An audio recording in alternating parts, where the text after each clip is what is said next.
Hello all, welcome to my channel. ఈరోజైతే నేను ఒక కుకింగ్ వీడియోతో మీ ముందుకు వచ్చేసాను. అదే మన వీడియో. అదేంటి అనుకుంటున్నారా? నేను ఈరోజు మీ అందరికీ మసాలా పప్పు ఎలా చేయాలో చూపించాలనుకుంటున్నాను. ముందుగా నేను దానికోసం అయితే పచ్చిమిర్చిని బాగా దంచి పెట్టేసుకున్నానండి. సో దాంట్లోనే 1 టీ స్పూన్ ఆఫ్ అల్లం వెల్లుల్లి కూడా యాడ్ చేశాను. మీడియం సైజు ఆనియన్ ఒకటి పొడవుగా కోసి పక్కన పెట్టుకున్నాను. అండ్ టమాటా ఒక పెద్దది, నేను తీసుకునే క్వాంటిటీకి ఒక టమాటా సరిపోతుంది. సో 1 టమాటా కూడా నేను పొడవుగా స్లైసెస్ లాగా కోసుకుని పక్కన పెట్టుకున్నాను. సో ఈ అల్లం వెల్లుల్లి పేస్ట్ని బాగా దంచేయాలండి. అల్లం వెల్లుల్లి పచ్చిమిరపకాయ అనేది బాగా మిక్స్ అయిపోవాలి. మసాలా పప్పు అని చెప్పాను కదా, అందుకని అల్లం వెల్లుల్లి కంపల్సరీగా వేస్తాను.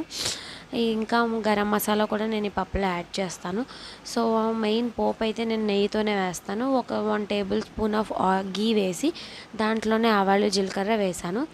ఆవాలు జీలకర్ర కూడా బాగా చిట్పట్ అనాలి. దాని తర్వాత కరివేపాకు వేయాలి.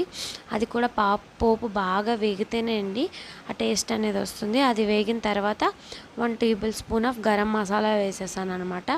అది కూడా బాగా వేగాలి, లేదంటే వాసన పట్టేస్తుంది. అది వేగింది అనిపించిన తర్వాత మనం పొడవుగా కోసి పక్కన పెట్టుకున్న ఆనియన్స్ అయితే వేసేయాలన్నమాట. ఆనియన్స్ కూడా బాగా వేగాలి, బ్రౌన్ కలర్ వచ్చేంత వరకు. మరీ డార్క్ బ్రౌన్ కాదు, మీడియం బ్రౌన్ అయితే చాలు. ఆ మీడియం బ్రౌన్ వచ్చేంత వరకు ఆనియన్స్ని వేయించుకొని దాని తర్వాత మనం ముందుగానే రెడీ చేసి పెట్టుకున్న పచ్చిమిర్చి అల్లం వెల్లుల్లి పేస్ట్ అయితే దాంట్లో వేసేసాలి. జనరల్గా మనం వెల్లుల్లిపాయ వాడతాం పోపులో.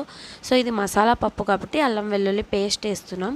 సో ఇంకా విడిగా మనం ఎండుమిర్చి అవి అయితే వాడము, ఎందుకంటే పచ్చిమిర్చి పేస్టు అల్లం వెల్లుల్లి పేస్ట్ వేస్తున్నాం కాబట్టి ఎండుమిర్చి వెల్లుల్లి అనేది మనం ఈ పప్పులో వాడామన్నమాట. సో ఇది కూడా పచ్చివాసన పోయేంత వరకు ఈ అల్లం వెల్లుల్లి పేస్ట్ బాగా వేయించుకోవాలండి. పచ్చివాసన వస్తే బాగోదు, టేస్ట్ అనేది డిఫరెంట్ అయిపోతుంది. సో ఇది బాగా వేగిన తర్వాత ముందుగానే నేను పప్పులు అయితే తీసి పెట్టుకున్నాను. జనరల్లీ మనం కందిపప్పు వాడతాం, ఏదైనా పెసరపప్పు వాడతాం, లేదంటే శనగపప్పు వాడతాం. కానీ ఈ పప్పుకి మెయిన్ 3 కలిపి వాడాలన్నమాట.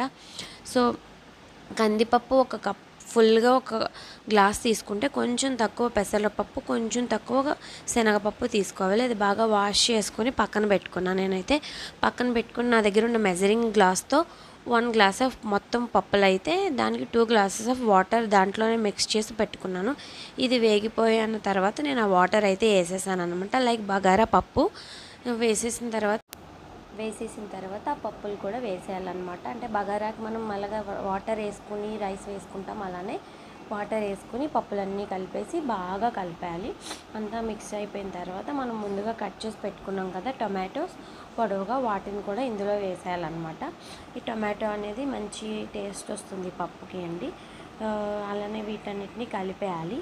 బాగా కలిపి నేను ఒక చిటికెడు పసుపు అయితే వేస్తానని చెప్పాను కదా, పసుపు కంపల్సరీగా వేస్తాను అన్ని పప్పుల్లో.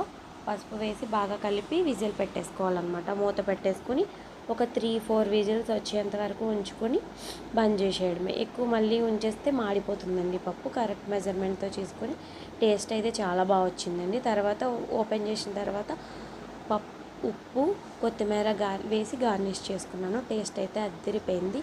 నెయ్యి వేసుకుని తినండి, ఇంకా యమ్మీ ఉంటుంది. Thank you for watching my video. Please subscribe to my channel.